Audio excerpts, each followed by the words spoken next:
Welcome to City Life. I'm Beverly Thompson. The Durham Police Department will soon join other departments across the country by outfitting many of their officers with body-worn cameras.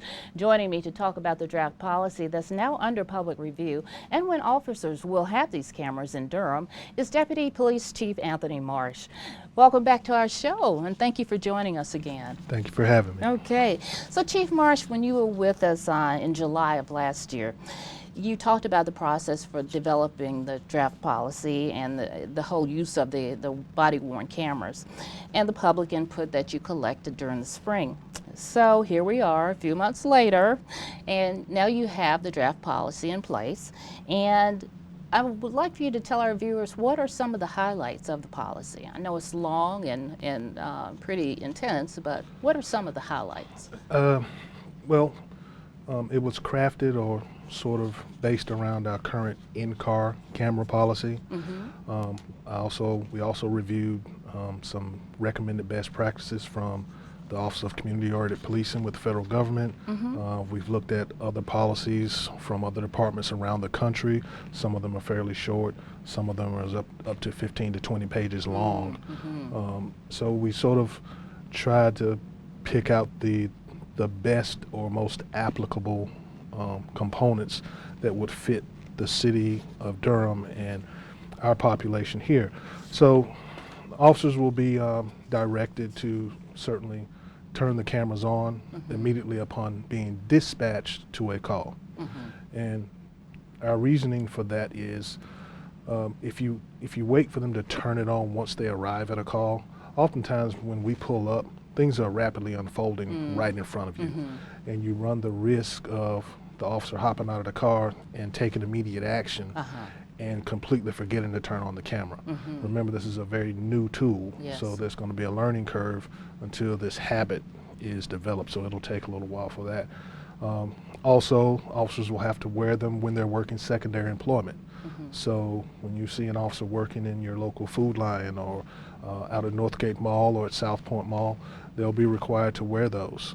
Now, they won't be running or recording the entire time. We don't necessarily need to capture a lot of footage of somebody walking around Food Lion for 4 hours. So the officers are going to have to, again, that learning curve, if they have to take some police action, they're going to have to remember to switch it on and start recording at the very beginning of that encounter. Probably one of the other things is there's some discretion, a fair amount of discretion given to officers as to when they may turn them off. And that kind of speaks, is responsive to privacy concerns. You don't necessarily, if I'm sitting in Chick-fil-A and someone just wants to walk up and engage me in a conversation, I don't necessarily need to turn the camera on to record that interaction. That might be sort of off-putting to some people. Also, there are times when people want to speak to you in confidence and disclose information that might aid in the apprehension of a criminal or in resolving another criminal offense. If they say they don't want to be recorded, they also have the opportunity to turn off the recording and obtain that information and document it another way. Okay, so speaking of all those highlights that you brought up, how does this whole draft policy address the concerns that some citizens had back in the spring when you had your public input session, particularly those concerns as they address privacy that you just talked about and video access and protocols? We think we're pretty close to a fair balance between the need for accountability and speaking to public privacy, but not just citizen privacy, also the officer's privacy. One of the recommendations that we heard often in the listening sessions was it should be turned on at the beginning of the officer's shift, should record the entire 12 hours and not be turned off. And quite frankly, that's just not practical. That's a lot of video. That's a lot of video. The battery life, there's not a device out there that can record actively for 12 hours. But also, too, police officers enjoy the same privacy rights as other citizens, so they have the right to engage in private conversations on their cell phone with their significant other, private conversations with their peers. And I didn't point this out because this happened every time we had a listening session. Some citizen would speak up and say, the officers have to go to the restroom. So that's just one of those examples. When it comes to public privacy, and I would share with the public, when we go to people's homes or calls, people disclose a lot of very, very private personal information to us. The camera is going to capture the good, the bad, and the ugly, regardless of what it is. So that person's worst day is now going to be recorded, potentially. So, we've allowed officers some discretion. If the person absolutely needs to speak to an officer but doesn't want to be recorded, the officer can assess that situation themselves, him or her, because they're in the best position to do that because they're right there. And if they feel comfortable discontinuing the recording to, in an effort to provide this service that this person needs, then they may do so. Now, if they don't, another option might be to say, well, let me get another officer here, and then you and I can talk privately, and I can turn the recording off. So we've given the officer some discretion in the interests of public privacy. And, I would say that, and I'll give you an example. And we get this call often, you may call 911 for some police advice because you have a disruptive teenager, 15-year-old. The person's a juvenile, first part. Your friends and neighbors may not know that your child has depression issues and they're on medication or they're ADHD and they have medication. That type of information gets disclosed to officers during these encounters. And the question becomes, do you really want that information readily accessible in the public domain? So those are opportunities for someone to say, well, I need to talk to you, but I really don't want to be recorded. And those are just a couple of examples. Well, speaking of the draft policy then, what kind of opportunities has the public been given to provide feedback like that? And are there any common threads that you're hearing in this kind of feedback? Absolutely. So the listening sessions were very helpful. We received, because at those listening sessions, we didn't respond to questions. We asked for people to provide them in writing. They did. We promised that we would respond to every question. We did. We put out a frequently asked question list, 12, 14, 15, 20 pages long, I think. Wow. We answered and responded to every single question. Now, we did group them in sort of into themes. We didn't need to respond to each individual question about the same thing. So those were very informative, and we've published those. We made those public, and we emailed them personally to people who came to the listening sessions. Here lately, we opened up a website where people could provide feedback. Thus far, up to this point, we've received 30 responses. And we also set up a phone line, so if people did not want to use the web, they could actually just call and leave a message. So we set that up, and then people can always just email me directly. I actually received a letter from the ACLU today responding to the draft policy. It was actually a very nice letter. And I appreciated their feedback, because actually some of it was actually pretty good. So there's been ample opportunities for people to speak on this issue. So now it's a matter of digesting it, going back, tweaking the policy, and there are going to be some things that we're going to tweak and change a little bit here and there. Yeah. What about open records? I mean, is this a matter of public Well, I'll tell you, access? when you asked about themes, one of the recurring ones was, well, there were two. A lot of people don't want the cameras to ever be turned off. That's just not practical. One of the other ones was accessibility, or the public having full access to the videos. So we can go ahead and take a deep dive on that, because that really touches on the whole privacy piece also. So unlike some other states, in North Carolina, the legislature has defined what a public record is and what it is not. The legislature has also defined what a record of a criminal investigation is and is not. And the legislature has stated that records of a criminal investigation are not public records. Now, I have to apologize here, because in the draft policy and in the press conference, I really didn't elaborate on that quite enough. So a lot of people have the impression that, especially the way the draft policy is worded, that no one can ever have access to the video Uh-huh. except at the discretion of the chief of police. Mm-hmm. And that's not the case. And we're gonna clean that up. So the way the law is written, it is a record of a criminal investigation, and as such, it is not, by definition, a public record. Mm-hmm. That doesn't mean no one can ever access it. Mm-hmm.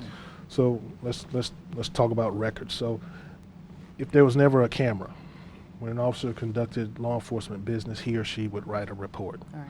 That report is a record of that investigation. Mm-hmm. It has always not been a public record. All right. The in-car camera or the body camera is just a video recording of the same information that would be in that written record. Mm-hmm. So it's a record just in another form. Uh-huh. And as such, it is a record of a criminal investigation and is not, by definition, readily available to the public. Mm-hmm. However, anyone may simply go to the courthouse, apply for a court order Mm-hmm. to obtain a copy of a particular video. Mm-hmm. You just have to go before a judge and state why you need it. Mm-hmm. And if he or she agrees with you, we have to give it to you. Uh-huh. Now, you don't need a lawyer to do it. Uh-huh. I always advise people to get legal counsel for legal transactions, but you can actually do it without an attorney. Mm-hmm. The chief of police, at his or her discretion, may decide that there's a compelling public interest that we need to release a piece of video. Mm-hmm. The city manager and or the council may decide that there's a compelling public interest that a piece of video needs to be released, and they may direct the chief of police to release that video. Uh-huh. So while the video is not widely accessible, Uh-huh. it is not inaccessible. Uh-huh. There are just guidelines and rules and parameters on how one may go about obtaining a copy. Also, in terms of court proceedings, if you are an arrestee, Uh-huh. if you're arrested and you're charged with a crime, and the officer has body camera video of the incident surrounding that arrest, well, you're going to have access to that video as a part of the discovery process for your court proceeding. Mm-hmm. If you represent yourself, you can get it. Mm-hmm. If you have an attorney, your attorney can get it for you. If you file a complaint against an officer and you pursue a civil action, if there's video available surrounding the incident Mm-hmm. related to your complaint, it will be a part of that internal affairs investigation. It'll be there forever. Mm-hmm. And again, through the discovery process in that civil action, you will have access to that video. So while just anyone cannot just go and get a copy of the video of when the police showed up at your home for the disturbance between anyone's husband and wife or son or daughter, there are means and avenues where persons can access the video. Now, this applies to the media as well. Yes, So ma'am. if the media wanted to call and wanted copy of a video recording to air to tell their story, Absolutely. only accessible if they go through the same process. The same rules apply. Okay. Now, you have been very straightforward with the public, about this whole process. And you said that the policy is not going to make everybody happy and how it's not going to fix everything. Can you expand on that? Yeah. So what we don't want is for people to have the public to have expectations that we can't meet. Uh-huh. The camera is a useful tool. It is a great supplemental tool, but there still may be times where it does not provide the clear, definitive answer. And I'll repeat my analogy. And we've seen this a lot this year in sports, in various football games and basketball games. Referees are making mistakes on calls. You've got multiple cameras from multiple angles, high-dollar cameras, highly paid technicians, and you still sometimes don't quite get it right. All right. Contrast that with one camera on one officer in the midst of a very dynamic encounter, Right. And there's a possibility where the video still may not give you the clear-cut answer that we would like to have, but it's certainly always helpful. Also, in terms of the policy, what we're trying to do is strike a very good balance, a balance between respecting people's privacy, but also furthering the mission of the department and also balancing all that against the public's desire for accountability and some degree of transparency. That's a challenging endeavor, to say the least, but we think we're pretty close to something good. There certainly needs to be some changes, and there will be in the coming week. Have police officers given you their feedback? Oh yes, ma'am. The officers, they had them email me personally. I have several, and I haven't read, taken a deep dive into those yet. I kind of wanted to wait until the closing date and read everything all at once. Most of the officers' concerns are more logistical than anything else. They don't really have an issue about wearing them. Matter of fact, at least once a week, at least one officer says, "When are we getting them? When are we getting them?" So a lot of officers are looking forward to having that tool because it's very useful. But to your point, one of the things that mentioned, for example, working secondary employment. Right now, the way we have it structured, you're required to upload that video to the server within 48 hours. Okay, if you're working secondary employment, you arrest a shoplifter, and you dutifully turn on your camera once you're notified that there's a shoplifter in the store. You go looking for the person, you find them, you arrest them. That's a record of that criminal investigation. By policy, it would need to be uploaded in 48 hours, but you don't come back to work for 4 days. So that means we would have to give you comp time to come in and upload that video. So we're going to have to make some decisions as to, okay, are we going to make it a hard, fast rule of a time period, or are we going to make it your next working day? Or now, certainly if it's a critical incident where, a use of force or, a shooting or something like that, you're going to come in and upload that video immediately. That's going to happen. But as a standard practice, we're going to have to try to work through that little piece. Just going back and touching on a couple of little policy issues, because that's probably one of the biggest public concerns. We had a conversation with, one of the captains had a conversation with a gentleman over in District 1, and once you really probe down into his concern, it wasn't about whether or not that, it wasn't that he really wanted access to the video. It was more concerned that we were the only ones, the police were the only ones who had access and control to the video. So to speak to public concerns about that, and we'll use the secondary employment scenario, the officers can't alter this video. They can't delete this video. They can't redact this video. They can't do anything to it other than record it, upload it, and view it. That is all. And if they try, there are technical means built into the software and into the hardware of the device where we will know that someone has tried to tamper with their camera or tamper with their video.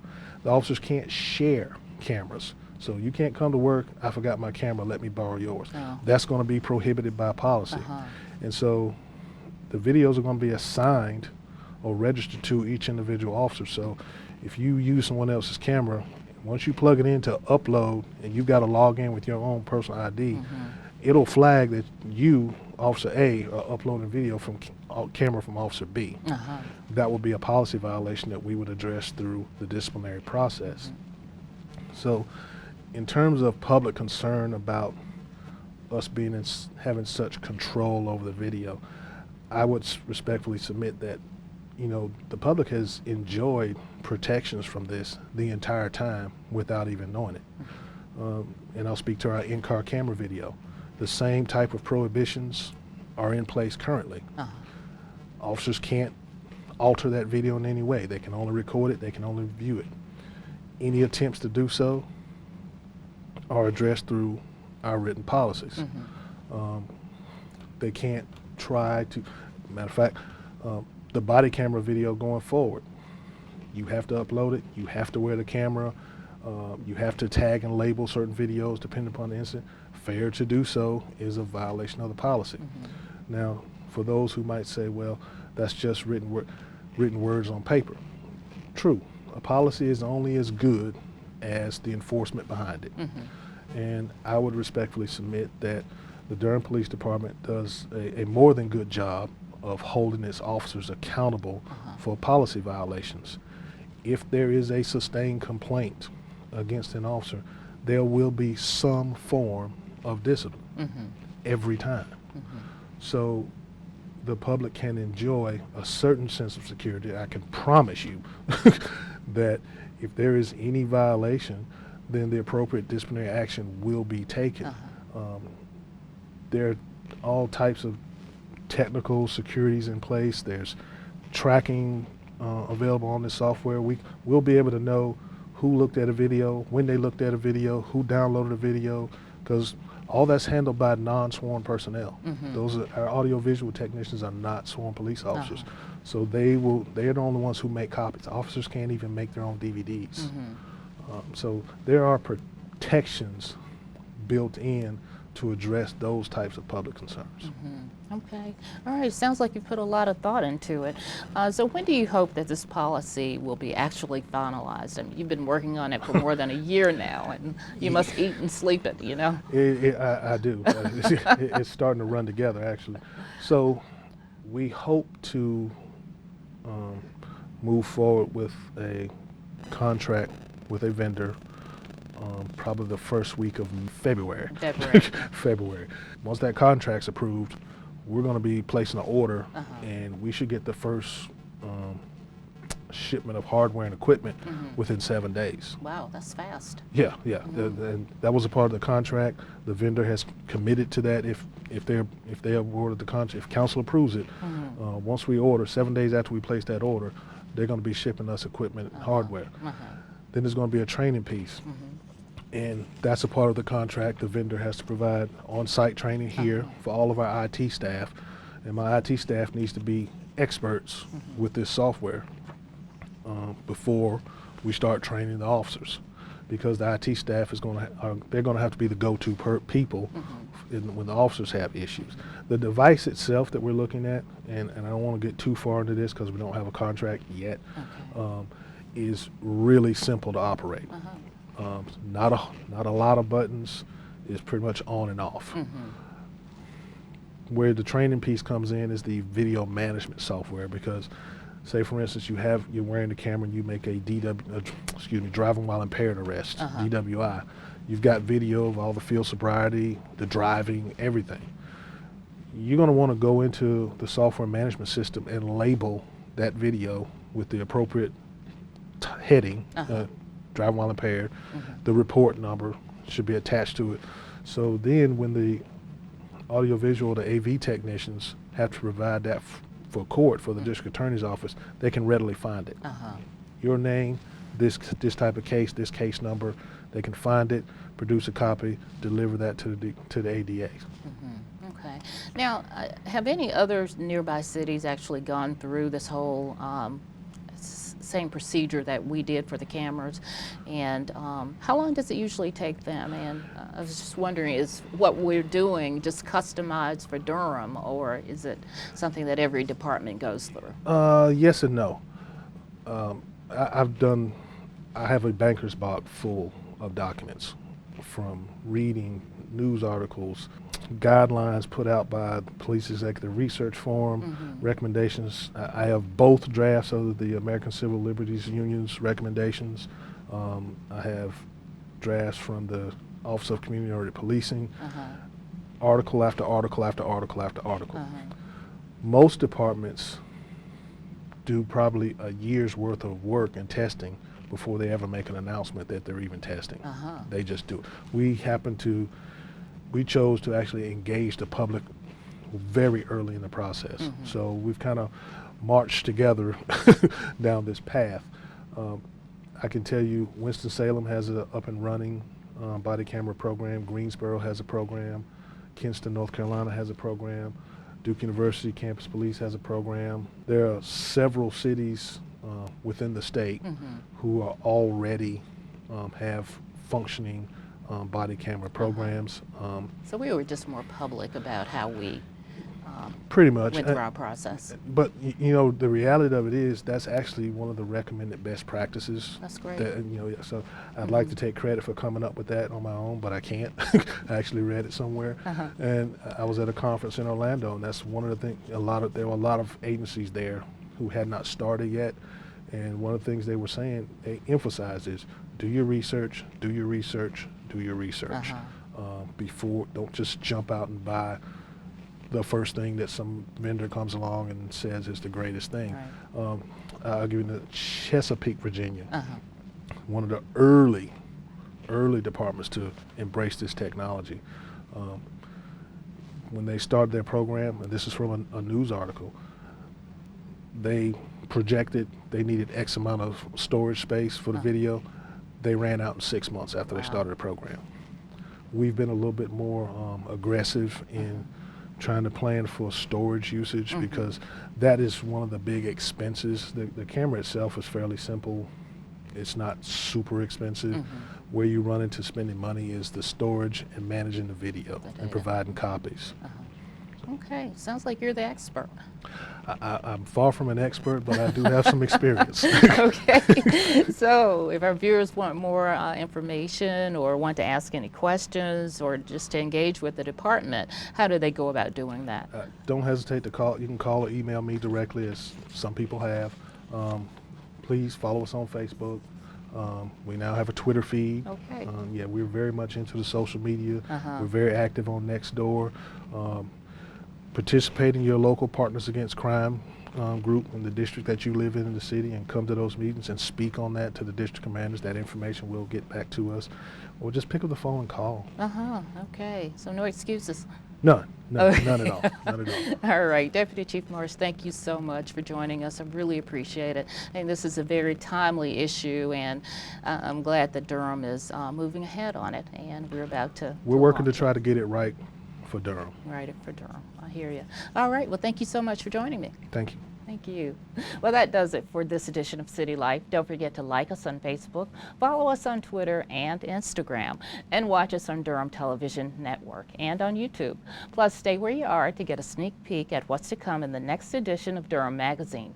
I'm Beverly Thompson. Thank you for joining me to learn more about city life in Durham.